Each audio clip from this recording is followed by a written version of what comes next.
Om Swastiastu, kami dari kelompok 3 Ganjil ingin mempresentasikan tentang aspek manajemen. Perkenalkan, nama saya Niputudina Amelia Putri, nomor absen 5. Saya Ana Agung Putri Madewi, nomor absen 7.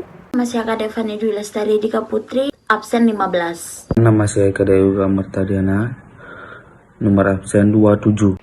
Subpokok pembahasannya itu ada 4. Yang pertama ada planning, organizing, accounting, dan controlling. Yang pertama ada planning. Perencanaan atau planning adalah fungsi dasar manajemen.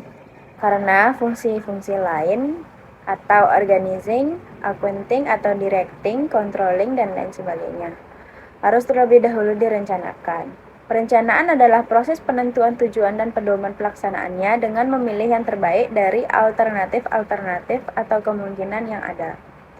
Perencanaan adalah keseluruhan proses pemikiran dan penentuan secara matang daripada hal-hal yang akan dibijakan di masa yang akan datang dalam rangka pencapaian tujuan yang telah ditentukan.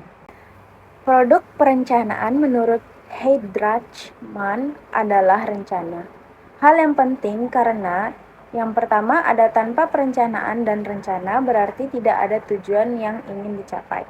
Yang kedua ada tanpa perencanaan dan rencana tidak ada pedoman pelaksanaan sehingga akan banyak pemborosan. Yang ketiga ada tanpa perencanaan dan rencana tidak ada alat pengendalian. Yang keempat ada tanpa perencanaan dan rencana tidak akan ada keputusan, berarti proses manajemen pun tidak ada. Di sini saya akan mempresentasikan materi kedua, yaitu organisasi. Pengorganisasian adalah suatu proses penentuan, pengelompokan, dan pengaturan bermacam-macam aktivitas yang diperlukan untuk mencapai tujuan. Fungsi pengorganisasian atau organizing tidak lain adalah pembagian kerja, artinya penentuan pekerjaan-pekerjaan yang harus dilakukan, mengelompokkan tugas-tugas, dan membagi-bagikannya kepada setiap karyawan, serta menetapkan hierarki dan hubungan-hubungan. Hasil pengorganisasian adalah organisasi. Organisasi sebagai alat administrasi dan manajemen dapat ditinjau dari dua sudut pandangan, yaitu organisasi sebagai wadah dan organisasi sebagai proses. 1. Organisasi sebagai wadah adalah tempat di mana kegiatan-kegiatan administrasi dan manajemen dijalankan dan karenanya bersifat relatif statis. Kedua, organisasi sebagai proses menyoroti interaksi antara orang-orang yang ada dalam organisasi tersebut dan karenanya bersifat dinamis. Dan interaksi ini menimbulkan dua macam hubungan, yaitu yang pertama hubungan formal atau formal organization yang diatur dalam dasar hukum pendirian atau Perpres, Permen, Perda, Akte A1, struktur organisasi, dan tata kerja, hierarki, dan sebagainya. Yang kedua yaitu hubungan informal atau informal organization yang didasarkan pada personal relations, kesamaan keahlian, kesamaan kepentingan, kesamaan interest, dan lain-lain dari orang-orang yang ada dalam organisasi tersebut. Pengarahan atau actuating adalah mengarahkan semua bawahan agar mau bekerja sama dan bekerja secara efektif untuk mencapai sebuah tujuan. Fungsi pengarahan atau penggarakan yang dikemukakan oleh para ahli lain mengemukakan dengan istilah yang berbeda-beda walaupun memiliki maksud yang sama, misalnya directing, leading, coordinating, dan motivating. Perbedaannya hanya terletak pada kesannya saja. Contohnya, yang pertama ada istilah actuating yang berarti mengarahkan dan belakangan. Yang kedua ada istilah coordinating dan leading berarti pemimpin berada di atas dan tidak ikut serta mengamati pelaksanaan karena terlalu jauh dari bawahan. Yang ketiga ada istilah directing yang berarti pemimpin berada di samping bawahan sehingga jelas penerapannya dalam pelaksanaan.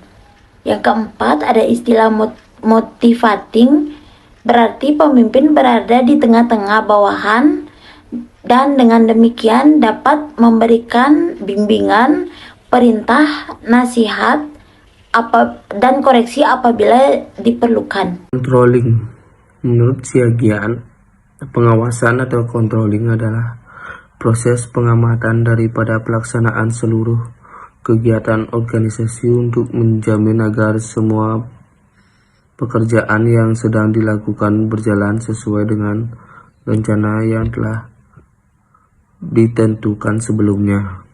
Sedemikian eratnya antara perencanaan dengan pengawasan. Cord dan Donnell mengatakan bahwa perencanaan dan pengawasan adalah dua sisi dari mata uang yang sama. Pengawasan atau pengendalian menyeluruh terhadap semua aktivitas organisasi disebut administrasi kontrol, sedangkan pada bagian atau unit tertentu disebut manajemen kontrol. Sasaran terakhir pengawasan atau pengendalian adalah efisien. Efisien adalah perbandingan terbaik antara output dengan input. Artinya, hasil harus lebih besar daripada sumber, alat, biaya, dan tenaga yang diperlukan. Lain daripada itu, terdapat pula sasaran-sasaran, antara lain yaitu: 1. Bahwa melakukan pengawasan pelaksanaan tugas-tugas yang telah ditentukan sesuai dengan pola yang telah digariskan dalam rencana.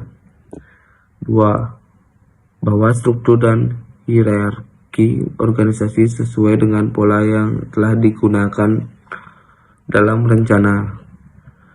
3. Bahwa penempatan orang-orang sesuai dengan bakat, keahlian, pendidikan, dan pengalamannya, dan bahwa pengembangan keterampilan bawahan dilaksanakan secara berencana, kontinu, dan sistematis. 4. Bahwa penggunaan alat-alat diusahakan sehemat-hematnya. 5. Bahwa sistem dan prosedur kerja tidak menyimpang dari garis-garis kebijakan yang ditetapkan dalam rencana. Sekian presentasi dari kami. Jika ada yang bertanya, kami persilahkan. Perkenalkan, nama saya Imadi Suwarjana Putra, nomor absen 10, kelompok 2 genap. Bagaimana jika dalam manajemen tidak ada planning atau perencanaan? Perkenalkan, nama saya Imadi Wima Jangkus Prana dari kelompok 2 akan memberi pertanyaan kepada kelompok ganjil. Pertanyaannya, mengapa dalam fungsi manajemen perlu adanya accounting? Perkenalkan, nama saya Putu Yulio Andaka Putra, saya absen 28. Saya ingin bertanya, mengapa pengendalian atau controlling merupakan fungsi pengendalian yang sangat penting bagi suatu organisasi maupun perusahaan. Perkenalkan, nama saya Deni Putra Kartika, nomor absen 22. Saya akan memberikan satu pertanyaan kepada kelompok ganjil. Kenapa suatu organisasi itu sangat penting di dalam manajemen? Di sini saya akan menjawab pertanyaannya Suwarjana. Bagaimana jika dalam manajemen tidak ada planning atau perencanaan? Perencanaan atau planning adalah fungsi manajemen yang pertama dan yang terpenting. Itu dibutuhkan di setiap tingkat manajemen.